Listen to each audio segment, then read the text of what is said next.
and welcome to the next episode of We Built This, White Lake. My name is Stephanie Ware, Executive Director with the White Lake Area Chamber and Visitors Bureau, and I am excited to have with me here today Jonathan Wilson, the Regional Manager of Corporate and Government Affairs with DTE Energy. Welcome, Jonathan. Nice to be here. Thank you. All right, so we are just going to kick it right off. Go ahead and share with us a little bit about your business and what it is that you do for DTE. Sure. So DTE Energy is we're multifaceted. We're a large corporation, but our main job is to distribute and produce energy for residents and businesses around the state of Michigan. We're based in Detroit, and last year our gas company just celebrated our 175-year anniversary. So that's kind of cool. We serve about 1.3 million gas customers across the state and about 2 million customers with our electric company on the east side of the state as well. My role is I'm a regional manager in our corporate and government affairs department.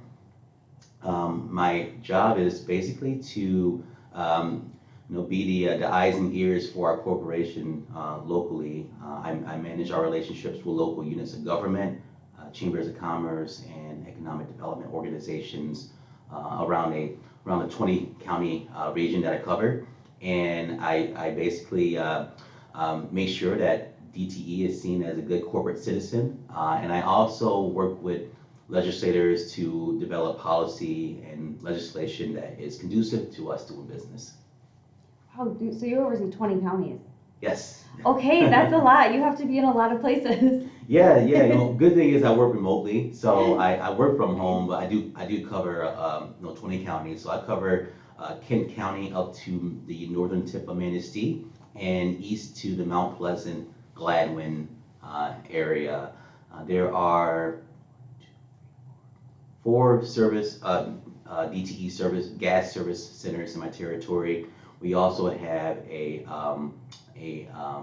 our Six Lakes station that is where we do a lot of underground storage of our natural gas, and we also jointly share the Ludington pump storage facility with Consumers Energy. Okay, all right. So tell us a little bit about how it all started and where it began. You mentioned 175 years. That's incredible. Yeah, definitely. So the gas company has been around for 175 years. A little bit of the history about natural gas companies in the state of Michigan. Around 1938, all the gas companies kind of got together and formed MichCon. And that operated for a long time. A lot of people still call the company MichCon. And then around the late 90s, early 2000s, DTE and MichCon they combined, and now we're just known as DTE Energy, and we continue to provide safe, reliable, and affordable natural gas to customers in West Michigan. MichCon, we've heard that on this podcast before. This is our 4th season that when people change a name, it will forever be called that name until people forget. So that's interesting. You still get people who call it MichCon? Yeah, we still have a lot of employees who have been around for a long time who have MichCon uniforms and shirts that they wear. That's awesome. So what would you say are some of the biggest hurdles that the business has had to overcome over the 175 years, or even just most recently? Yeah, I would say, this is more in general, I guess, but just adapting to the changing landscape of energy. And adapting to the changing regulatory systems and things in the state and in the country. As many of you know, we're changing our model from using coal for production of energy to getting into more renewables, and we're investing a lot, millions of dollars in wind and solar across the state, including my territory. We're also investing in battery storage. So as the needs and demands of our customers change, I think that has been both a hurdle and an opportunity for us to address those needs. Good. I like that you said it's a hurdle, but also an opportunity, because the next question would be, what are some of the biggest victories? We always hope that there's way more victories than hurdles. Yeah, definitely. I would say, victories outside of the increased investment in renewable and sustainable energy would be our work, especially with the state legislator on providing more energy payment assistance to our more vulnerable customers.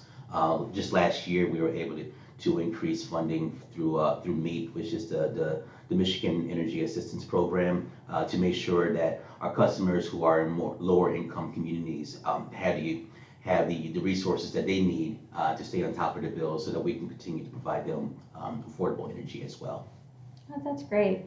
Well, you've kind of already hit on a little bit, but I'm sure there's more. How would you say DTE has impacted the community? Yeah, I mean, outside the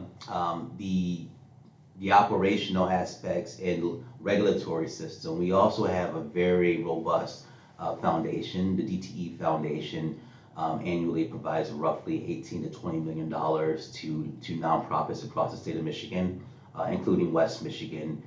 We have great partners like United Way and our chambers of commerce and economic development partners.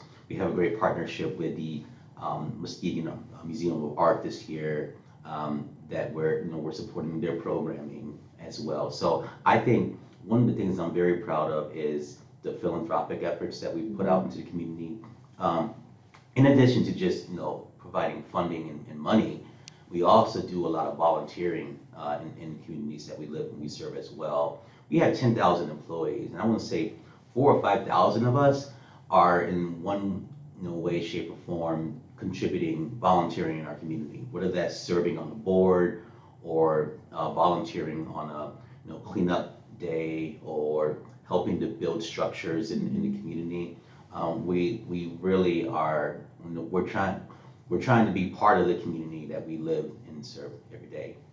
My prior career, I was the economic development manager for the county of Muskegon. Okay. So in that role, I got to work with a lot of chambers, leaders around the community across the county to try to drive investment opportunities across the region. Okay, all right. So what's a parting message you want to leave? What is it, something you wish that people knew about DTE Energy or your role? There's a couple of things. Where do I start? I would say, I'm always looking for opportunities to partner and collaborate. So if anyone has an idea or something that you think DTE could or should be involved in, I'm open to helping message that and articulate those opportunities to our corporate leaders. And then also directly on the natural gas side of the business, in addition to the renewable energy development we're doing across the state, on the natural gas side, we're also working to decarbonize our operations. And one of those efforts includes it includes improving the infrastructure that we already have in the ground. So we've embarked on about a 7 or 10 year project to take our old steel gas main across the state and replace it with high durable plastic main that will leak less and ultimately make our natural gas product more affordable and safe for our customers. And we're doing about 200 miles a year of this. In Muskegon this year, we have roughly 9 miles that we're replacing. And as we're replacing the natural gas lines, we're also taking the meters that have historically been on the inside of the homes and we're putting them on the outside of the homes to make sure that, again, we have access so the product that we provide is safe, reliable, and affordable for our customers. So you guys really have had to adapt with the times over 175 years as things change and as more is learned about renewable energy and things like that. You guys just have to continuously adapt. Yeah, and we have a goal of being net carbon zero by 2040. So, Awesome. When we were projecting how we were going to get there, a lot of that was renewables and battery storage and then, natural gas infrastructure. But then a lot of that is also future technologies that are currently being developed that we haven't even implemented yet. That's awesome. Well, great. Thank you so much for joining us, Jonathan. I loved hearing more about DTE Energy and the history in our area. Thank you so much for listening, and we'll see you next time. Thank you very much.